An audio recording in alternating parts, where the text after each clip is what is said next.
saw a guy on a treadmill, and he was sweating profusely, running for half an hour. And with my knowledge after playing rugby, I knew that when you're on a treadmill for half an hour, you burn approximately 180 calories.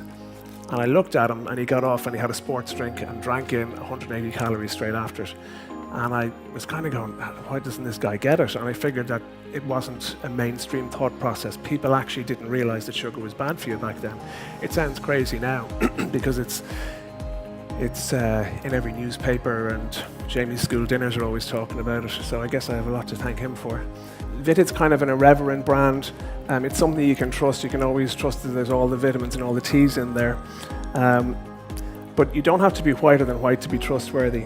And the last one there is quite interesting. We just hide these things around the bottles sometimes. And this one here, with 180 calories, you look more like a dart thrower than a footballer. And I actually recently got contacted by a dart thrower's wife.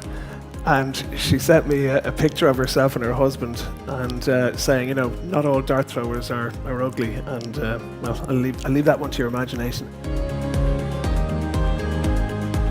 The way we've navigated that with our owners is to talk about the various constituencies that are affected by the company, whether it be the community, animals, the environment, which would be then the constituency of future generations, and sort of what kind of company would they like to have to pass on to that next generation.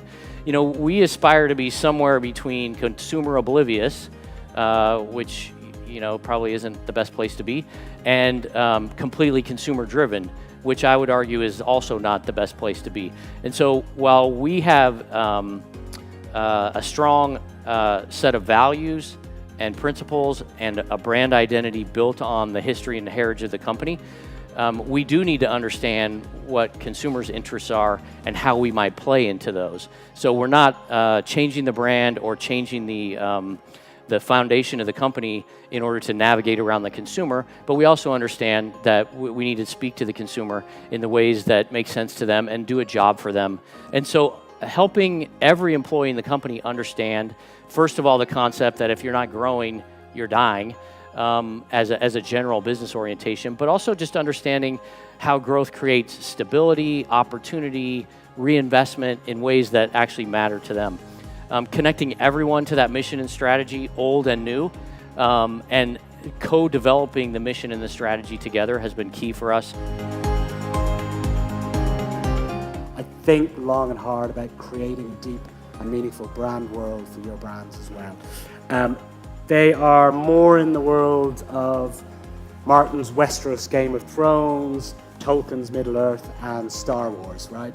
They create a place that is the embodiment of your brand, its values, its personalities, the aesthetics. Feels like a lot of work, and it is. It is amazing in terms of, one, the efficiency it gives you, because literally you just have to put that picture up. Everybody knows it's Hendrix, and number two, everybody wants to go there straight away as well. So we rang up every supplier we could in Europe in terms of protein deliveries, and we had a 50 kilo bag of whey protein delivered to the flat in Brixton. You can imagine it comes as a big white powder bag, and every one of our neighbours thought we were drug dealers. It was, and then the ice cream machine whirring in the background at night, so literally it was like an episode of Breaking Bad, white powder everywhere. Earlier this year, again, we try to pick up as much free press as we can. We don't have major budgets, we don't spend on advertising, so how the hell do we let people know about our brand? As I mentioned, social media and digital media, we have a whole team that look after that, and talking about not speaking to kids, or to the kids, how adults tend to speak to them. Our digital media team are all under 24. First of all, invest in creativity. Now, this is a person with a media background telling you to spend more money on creative.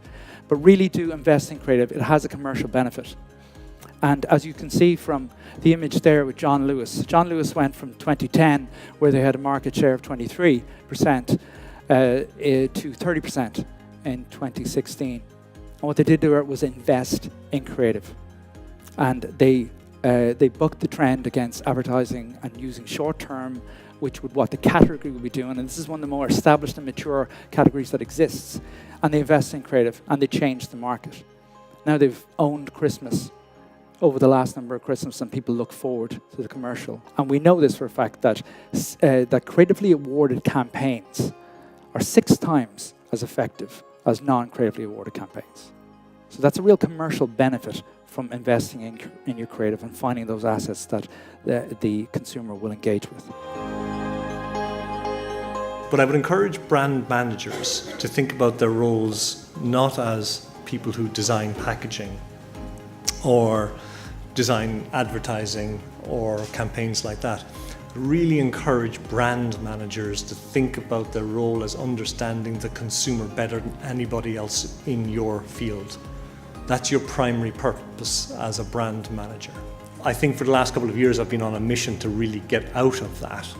And anything that you're spending in store to drive turnover by discounting your proposition is probably better spent advertising a genuinely meaningful benefit to shoppers that justifies your proposition and the price you're charging for it, right? What has changed very dramatically, though, is the culture of that group. So the kind of lad culture that we played to very clearly in our early days has given way to probably a more values-driven, food-conscious group of teenagers that exists today. Social media has turned their world on its head, so the means in which with which you interact with that audience has evolved also. We have had to continually keep a focus on the evolution of our packaging to make sure that it is fresh, that it's contemporary, and that it's relevant to the audience that we're communicating with. We've always taken the view that packaging is the single most important marketing tool that we have.